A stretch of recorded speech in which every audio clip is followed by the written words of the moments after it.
How soon might Jesus come back? Are we the last generation? When could the tribulation start? Could it be in 2020 or 2021? Or does the Bible have anything to say about it? I believe it does, and that's what I'm going to be talking about in this video from a passage in the Old Testament. You're watching the Overcoming the Tribulation YouTube channel, which is mostly focused on preparing our hearts for the return of Christ. Thank you for joining me. My name is Annette Bell. Today I want to take you to a passage that I think anchors the timing of the end times events. It's Hosea 5:14 through 6:3, starting in verse 14. For I will be like a lion to Ephraim, and like a young lion to the house of Judah. I, even I, will tear them and go away. I will take them away, and no one shall rescue. I will return again to my place, till they acknowledge their offense. Then they will seek my face. In their affliction they will earnestly seek me. Come, let us return to the Lord, for he has torn, but he will heal us. He has stricken, but he will bind us up. After 2 days he will revive us. On the 3rd day he will raise us up, that we may live in his sight. Let us know, let us pursue the knowledge of the Lord. His going forth is established as the morning. He will come to us like the rain, like the latter and former rain to the earth.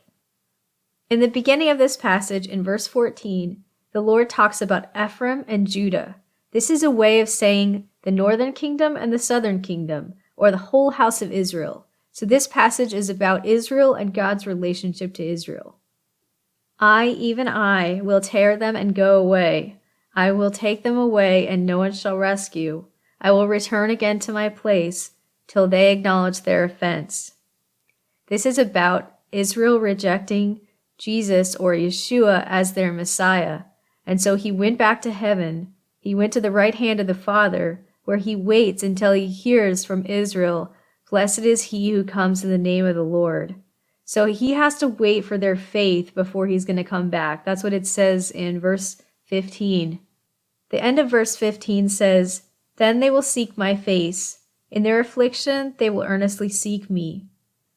The tribulation is going to be difficult, especially for Israel. It's going to be called the time of Jacob's trouble, says Jeremiah 31.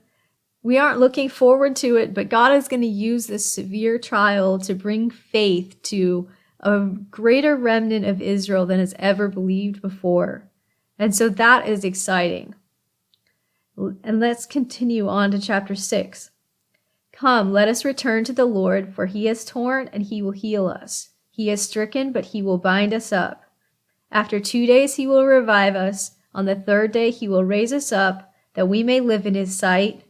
Let us know, let us pursue the knowledge of the Lord.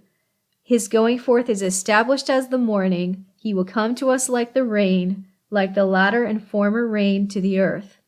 This is showing that Israel, before the return of Christ, is going to have, at least this remnant, is going to have a significant faith that Jesus is going to come just as he said, or Yeshua is going to come just as he said he would. And that is really awesome to think about. So what does this have to do with the timing of the return of Christ? I'm seeing it from verse 2. Hosea 6:2. After 2 days he will revive us. On the 3rd day he will raise us up, that we may live in his sight. This verse is a prophecy about Israel's revival, and it must mean something. But an ordinary day doesn't make any sense, because 2 days after the crucifixion, nothing happened in terms of Israel's revival. And still, almost 2,000 years later, Israel still has, for the most part, rejected Messiah as their savior. So what could this mean? It has to mean something. There are 2 verses in the Bible that talk about a different length of a day. In Psalm 90 verse 4 and 2 Peter 3:8. I'll read them to you.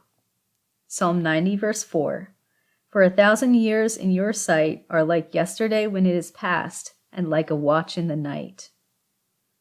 2 Peter 3:8.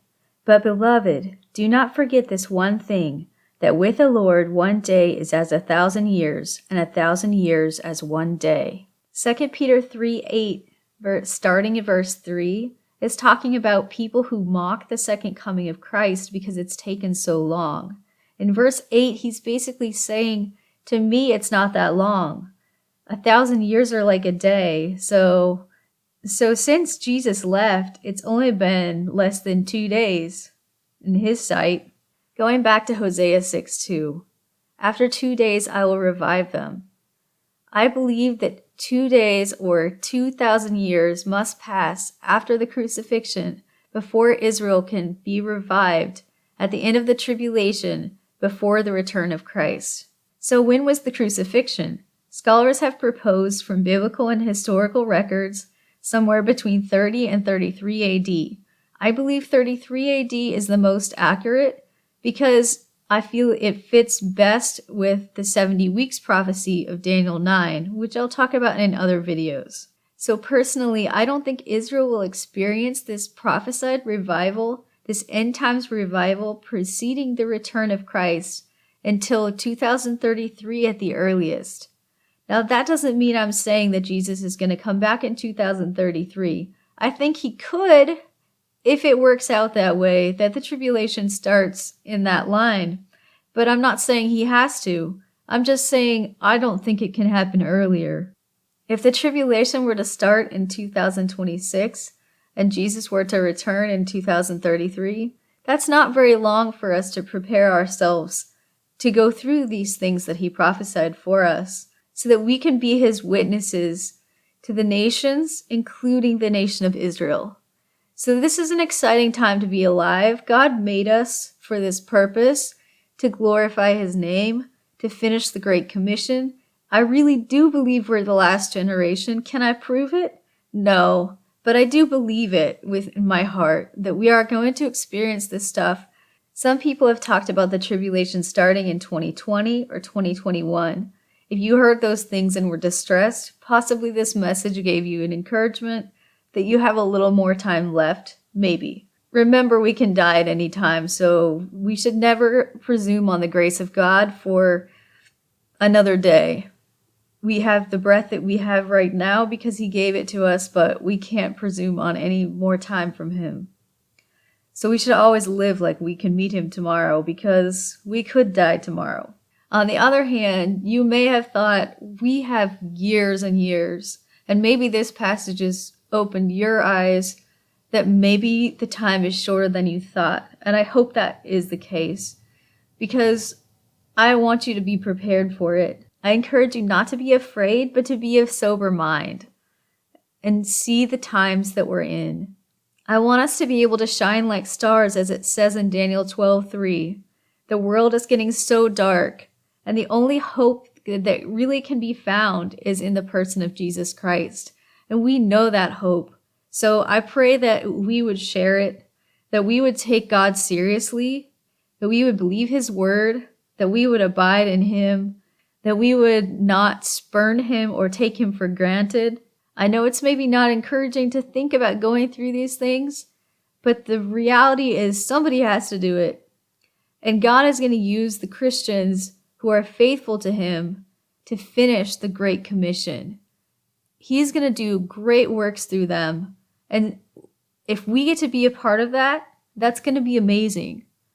I mean, there's going to be hard things about it too, but there's going to be a lot of blessing out of being such a key integral part of his plan.